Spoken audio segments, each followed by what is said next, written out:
This is Brittany Blackwell, host of the Resilient Teacher Podcast, a proud member of the Education Podcast Network, along with this podcast. Each show on the network is independently owned, and the views expressed may not represent those of other podcasts. For the best education podcasts, visit edupodcastnetwork.com. Hey, welcome back. Steve here, and today I'm talking with Dr. Aditya Nagrath. He is the creator and founder of Elephant Learning Mathematics Academy. He is also the author of the book, Treating Mathematics Anxiety, Inclusive Strategies for Working with Students Exhibiting Mathematics Anxiety. Awesome talk. Great info. You're going to like this talk. Thanks so much for listening. Oh, by the way, before you go, it'd be so cool if you took a minute to help out the podcast. And I got a couple of ways you could do that. One would be, simply tell a friend and share the links. Yeah. Or how about go to my website and leave a review and subscribe? There's a way. How about click on the link on my website homepage that says, buy me a coffee. You click there, and by doing this, you could donate $1 or $2 to help me address the costs associated with producing the podcast. Thanks so much. You are awesome. Enjoy the show. And what ends up happening is that whichever way the student is trending, that tends to be the way they end up going. Because if I'm saying I can't do it and I want to prove to myself I can't do it, inauthentic attempts are very good at making that happen. And I can ignore all the evidence that I can do it.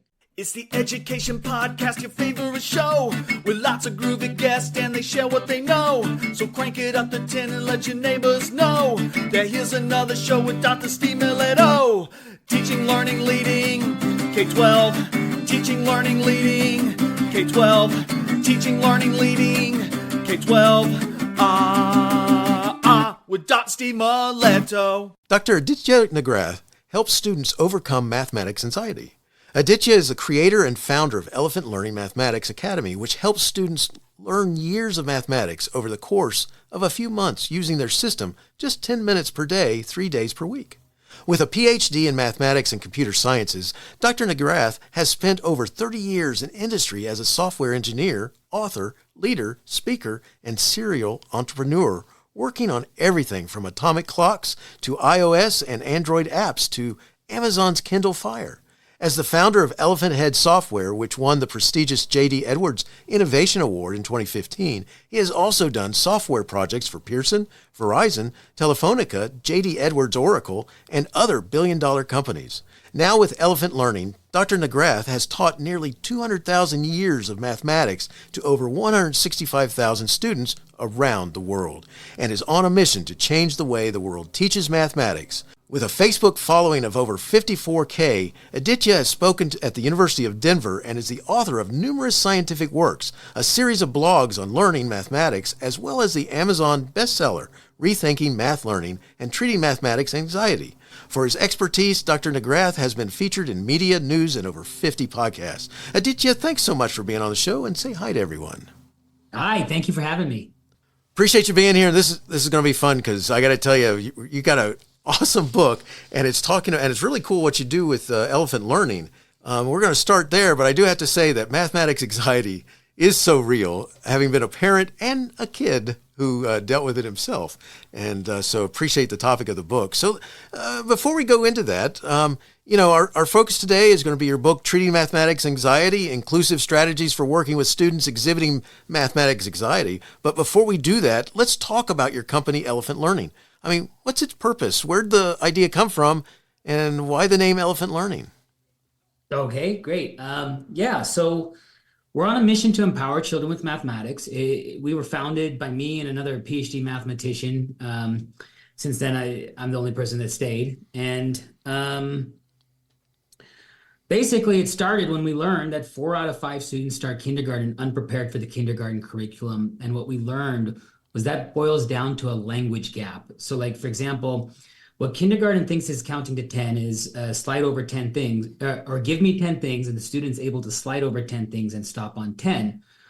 Whereas most parents believe counting to 10 is just saying the numbers 1, 2, 3, 4, 5, 6, 7, 8, 9, 10. So in one case, they could just be saying the numbers. In the other case, they are demonstrating understanding in those numbers. What happens from there is that preschool math scores predict third grade reading scores better than preschool reading. Preschool math scores predict fifth grade overall scores. And we see that if you look at the data broken down by income, this all happens along income lines. And basically, the data shows that when a student enters the education system able to understand the teacher, then the education system works. And if they do not, then it does not. And so me and the other professor of mathematics from the University of Denver decided to take all the research that's been done in early age education and combine that with advanced algorithms that are able to adapt to the student at a faster pace, and focus solely on the essential topics so that we could take a student who might be learning to count and get them to something as far as multiplication and division. The research shows that children as young as 4 are exhibiting division during play, like if you do pretend playtime. And it's the adults in the room that don't feel like they should be labeling it because it's too advanced that are then inhibiting this language growth. And so, on average, children in our system learn about 1.5 years of math over the course of 10 weeks when they use it about 30 minutes per week.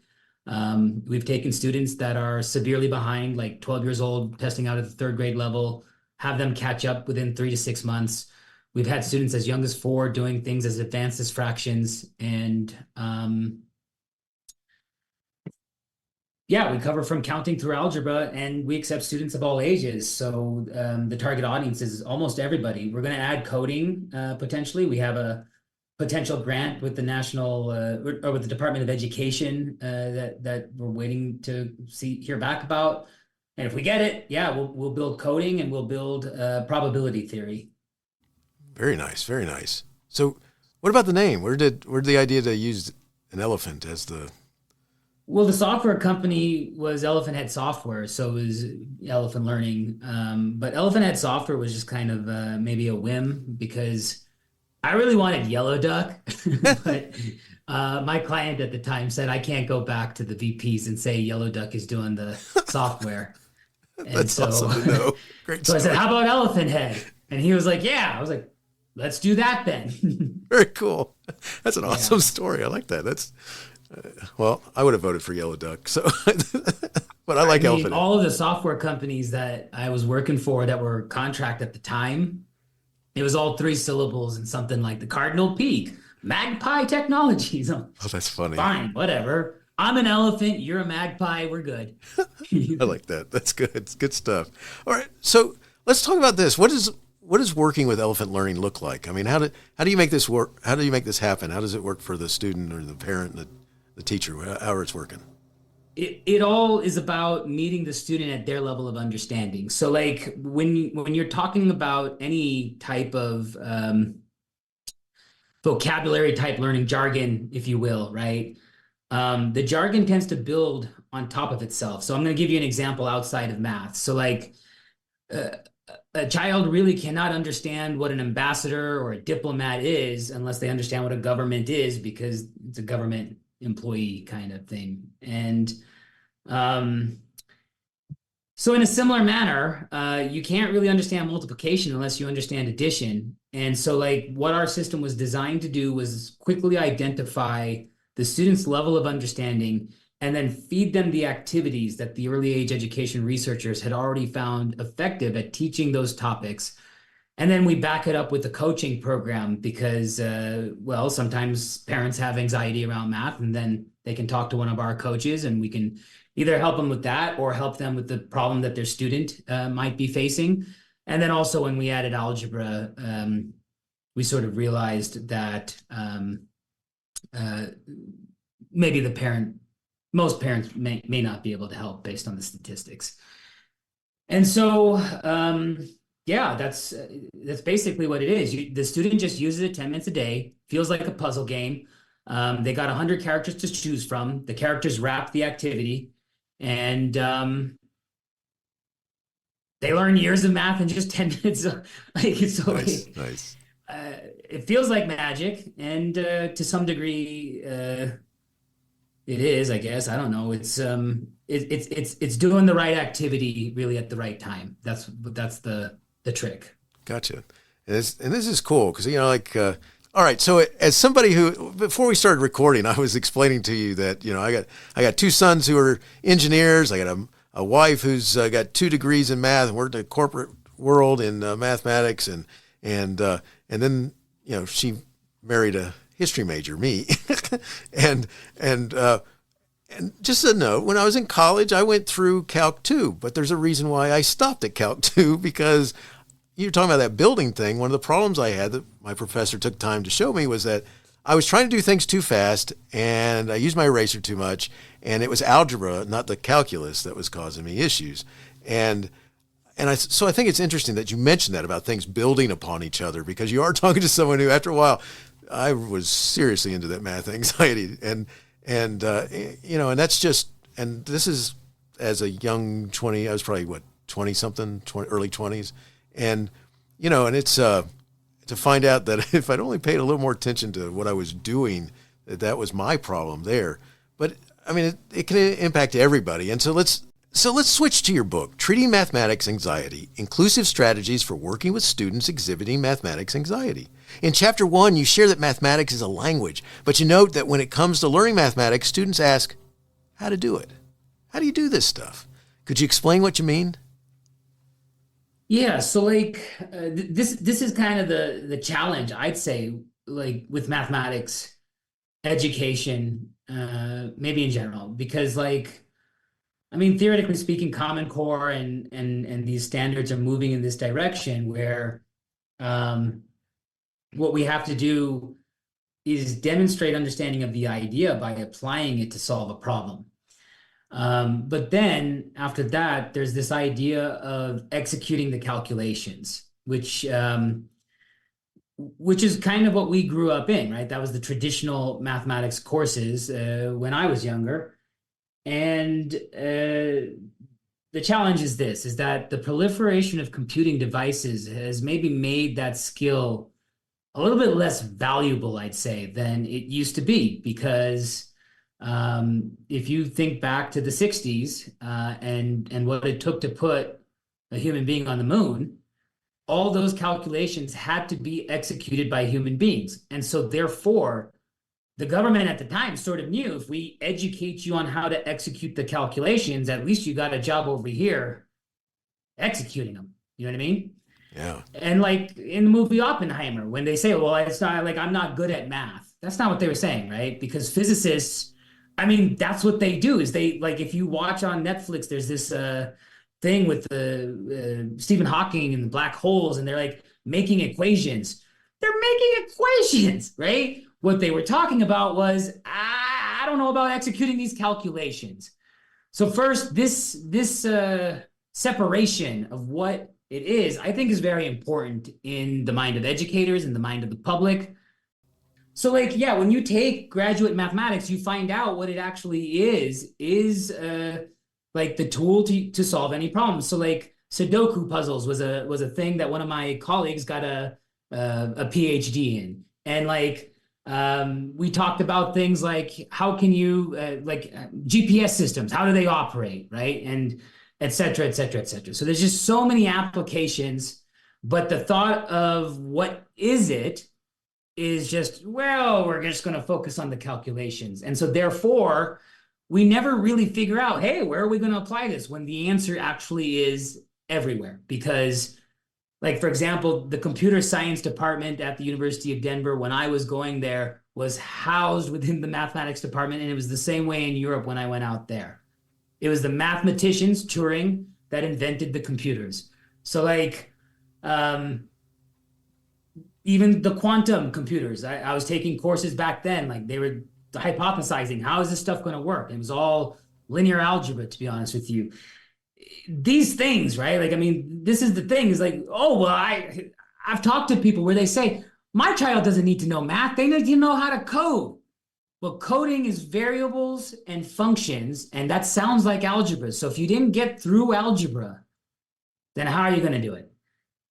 And that, I think, is the base issue, right? Because if we feel like we can teach people to be scientists or engineers without understanding the underlying tools that they use to solve problems, then you get situations where bridges fall down. That's powerful. Yeah, that's Yeah. very much so. Doors blow off airplanes. We forget to put 2 sensors on the front of airplanes. I mean, yeah, look, I mean, we got to use logic. We got to use philosophy.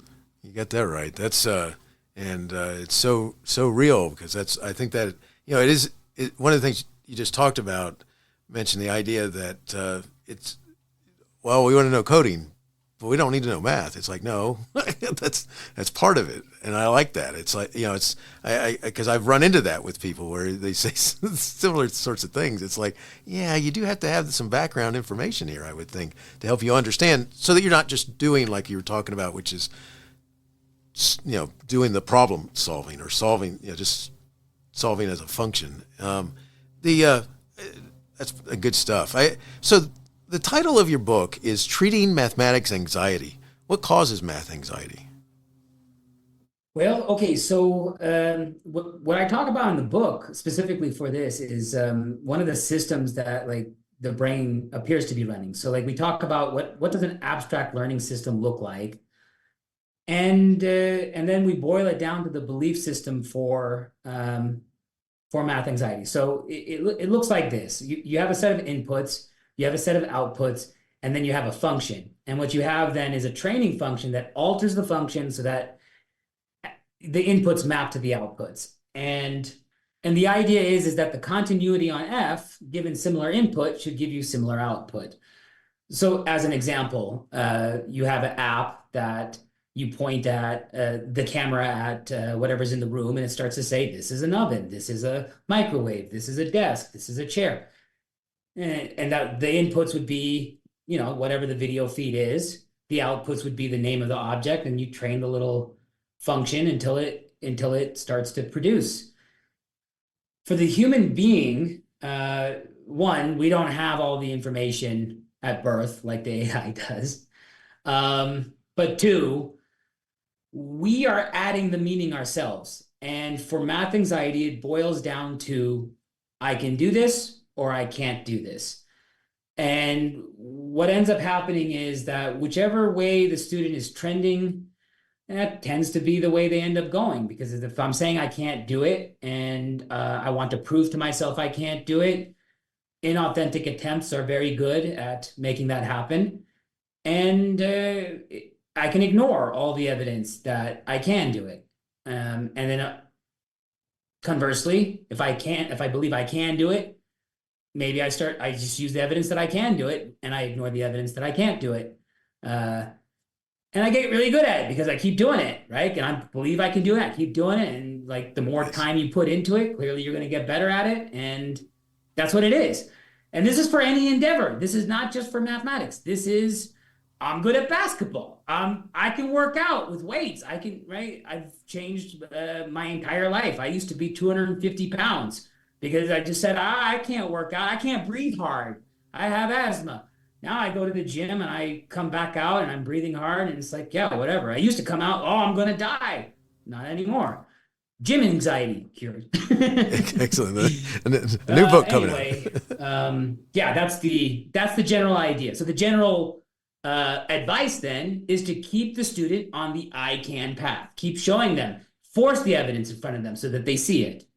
That's awesome. At the end of every chapter, you have a segment called exercises. I got to make sure to point this out because I love this. Why'd you include these?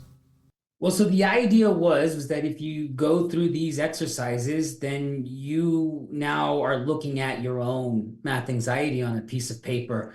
And once it's out of your head and onto a piece of paper, well, you can deal with it in numerous different ways. But at the same time, one of the tactics that you could use to help students exhibiting math anxiety is called Gestalt in certain circles.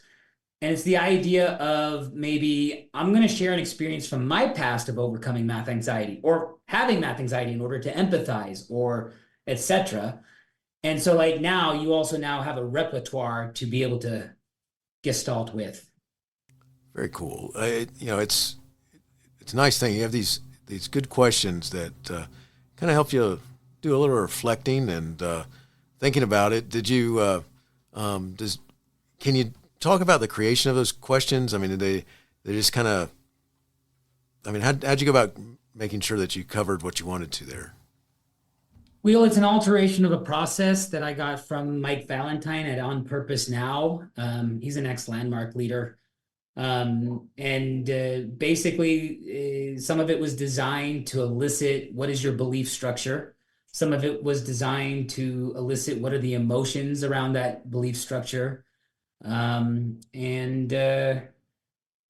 some of it was designed to help you grieve the story, because if you can grieve the story and accept the gifts that you're getting from it, you can start to give up the belief that happens to not be true or be limiting, or however you want to describe it. Very cool. So, all right, so let's talk about this. I mean, what part does elephant learning then play in helping students overcome this anxiety?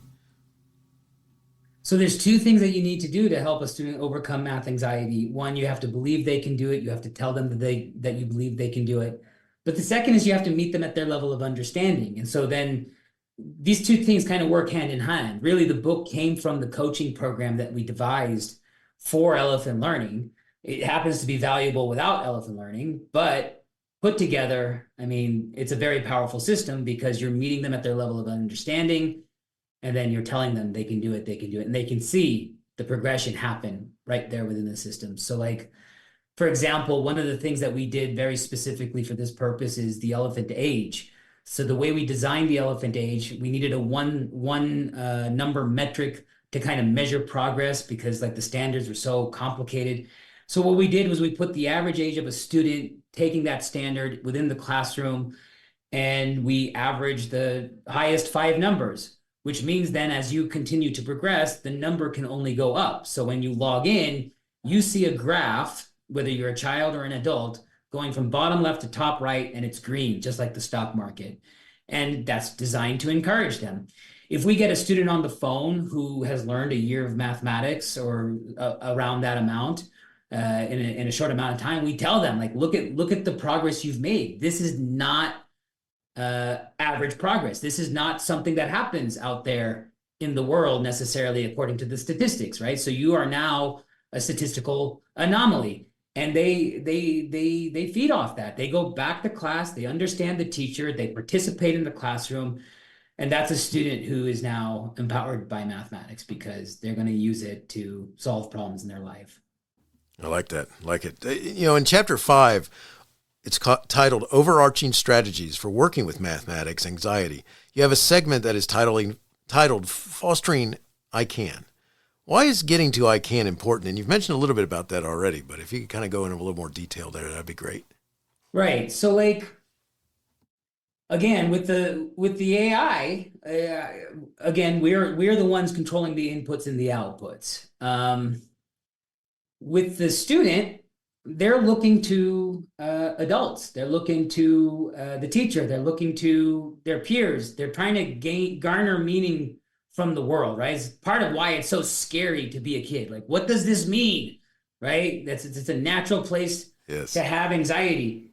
And so like, what we need to do then is we need to show them, look, you're doing it. You can do it. You need to believe you can do it, right? And so that's what I mean by fostering I can. But the reason why it's important is because when you go back to that AI model, you want to give it enough data points of I can so that it starts just assigning that meaning.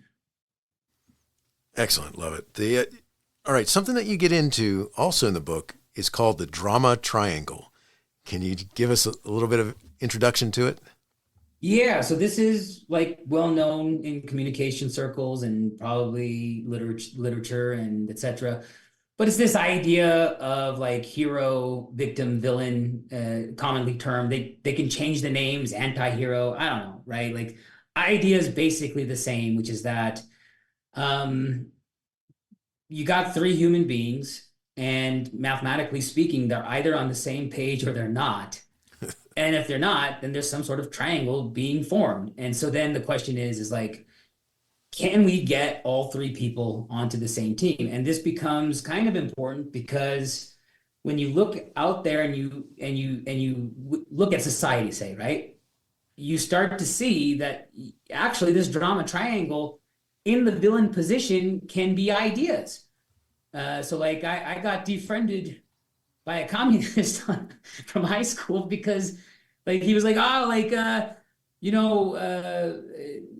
you say that the communist countries have a petty dictator, but like there's a million petty dictators in America. And it's like, yeah, but you get to choose your petty dictator. And he just didn't like the logic coming into this conversation. So it's like, because like it is, I'm going to work for a petty dictator, but I get to choose which one versus being assigned one. So Nice.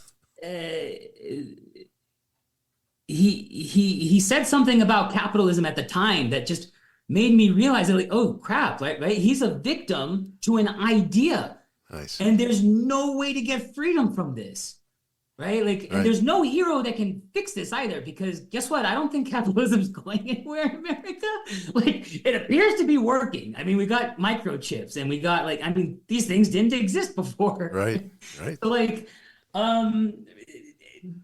but that idea happens with mathematics, and I witnessed that happen then with mathematics, and some of those stories are also in the book. And the problem is that if you put something like that over there, then permanently the student's a victim. And if the parent or the adult or the teacher sides with them on, yeah, that's that thing over there is wrong or bad, or however they want to, we don't need it. We don't just, then yeah, like, you got strength in numbers. Like, you got validation that you don't need to do this. So then why are you going to?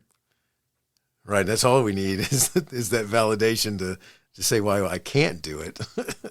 So I gotcha. Right. Gotcha. It's interesting thinking about it in those terms, because that does happen, because some people don't want to tell you, just sit there and start working on that thing. And I'll see what I can do to help you. By the way, as a history major, whenever I say that to my sons, they look at me and go, "Dad, go get mom." Right? But it just reinforces the idea that I don't mean about a history major. I mean, it reinforces the idea that you can't do it if someone sits there and goes, "Oh, you know what? You're right. Just go on and go play," or you can't do this because someone has made your life miserable. Therefore, you can't. My favorite's like when they say there's a bug in the system, so it's elephant learning's fault. Right? Nice. You don't need that. You know what? Let's cancel. Nice. Jeez. Yeah, I can imagine. I don't like the voices. What? I just told you your kid's going to learn 1.5 years of math in 10 weeks, and you don't like the voice. That's the reason? By the way, there's a place where you can change the voices. Excellent.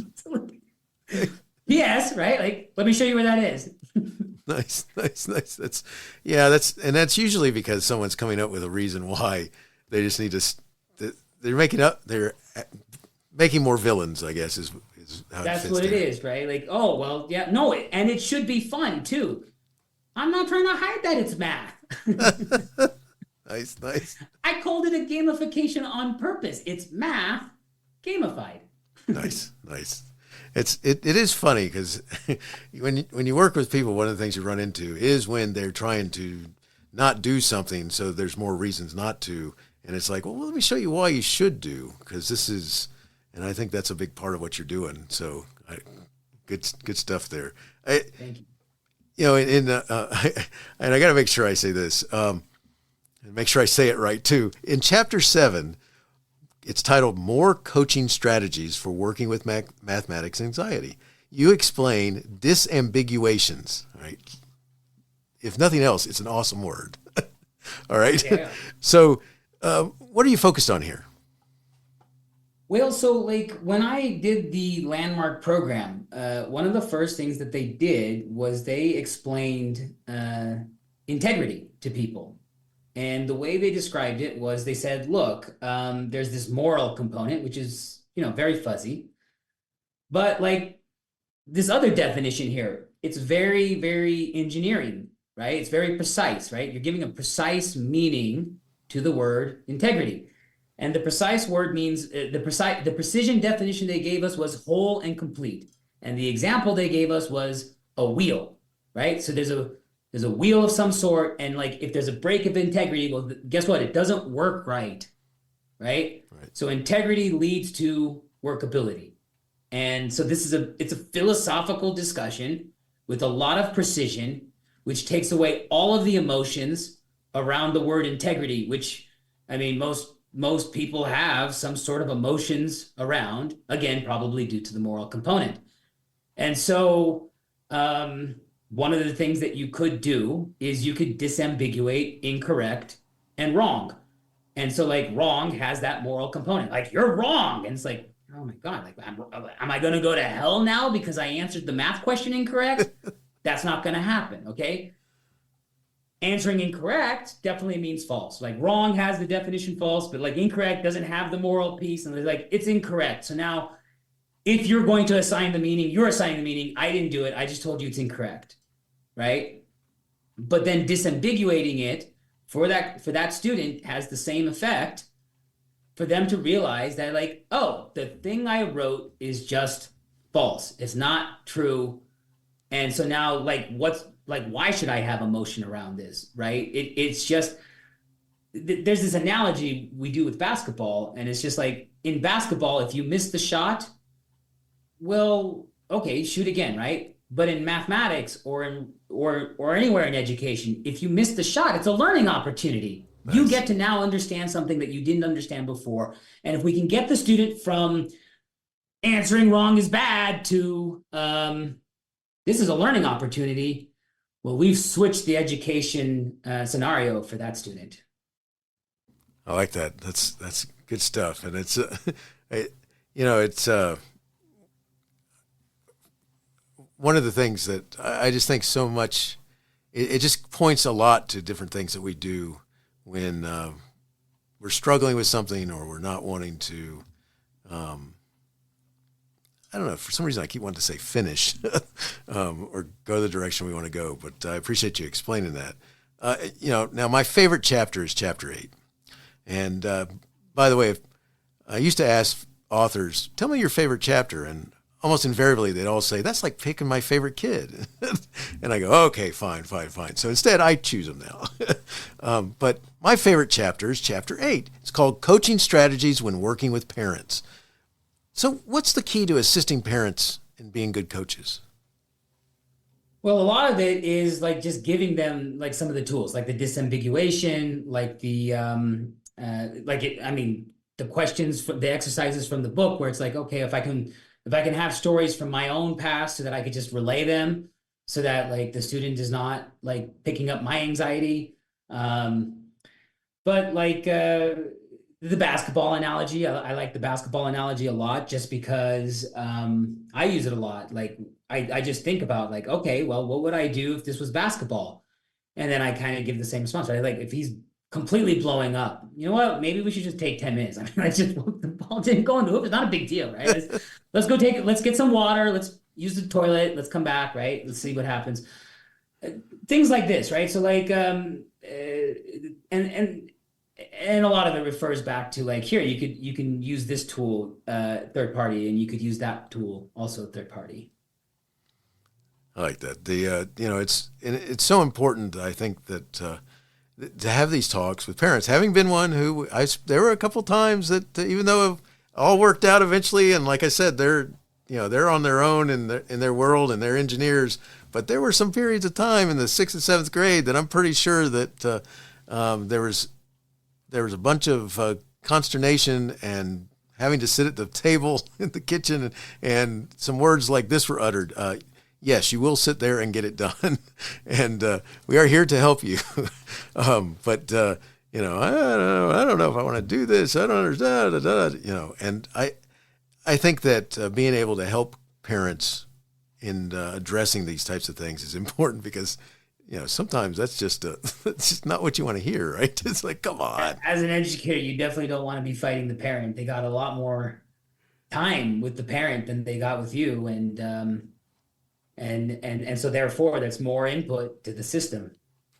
Right. And that's where you hope they're not making those excuses, right? Helping out with the villain stuff and the trauma triangle. I like that. All right. So, Aditya, if someone wanted to follow up and connect with you and or learn more, where would you send them? Well, so like Elephant Learning's page on Facebook tends to have a lot of followers, so we post there. I now have my own personal public Facebook page. I don't know like what kind of status they're giving it, but there's not a lot of people on there. So if you find me there, but like LinkedIn also tends to have a lot of people following me, and I post there. So any of those 3 locations would be great. And yeah, if you want to learn more about elephant learning or treating math anxiety, if you just go to elephantlearning.com, the book's linked from there, and we have some professional development programs and all sorts of stuff.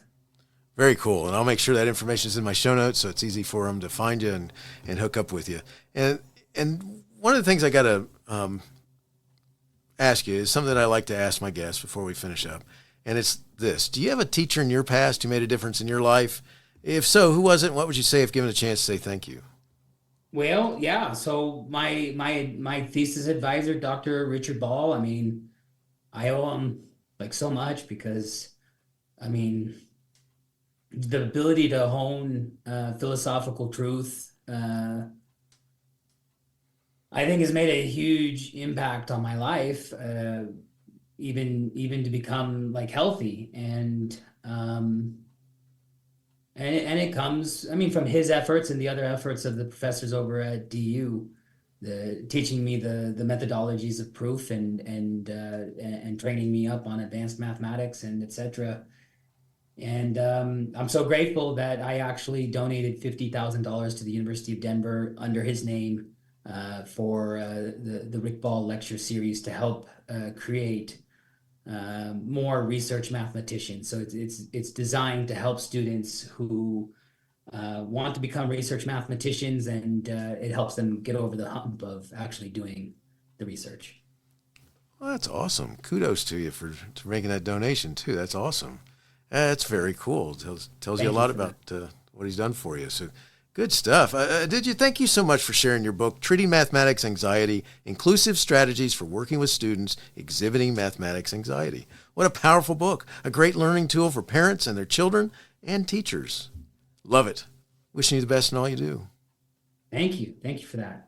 Hey, you have been listening to Teaching, Learning, Leading K-12, a podcast to help you help kids achieve their dreams. Teaching, Learning, Leading K-12 is a member of the Education Podcast Network. Podcasts for educators, podcasts by educators. Teaching, Learning, Leading K-12 is a member of the podcast network based in Canada called Voice Ed Radio. Voice Ed Radio, your voice is right here. The opinions expressed on Teaching, Learning, Leading K-12 are those of the guests and host. Teaching, Learning, Leading K-12 is intended to share ideas, advice, and suggestions. Teaching, Learning, Leading K-12 is produced for educational purposes. Hey, thanks for listening. It would be awesome if you visited my website at stephenmiletto.com and connected with me, left a review, and listened to more episodes. And by the way, you could also share it with your friends, with your family, and your colleagues. Thanks so much. You're awesome.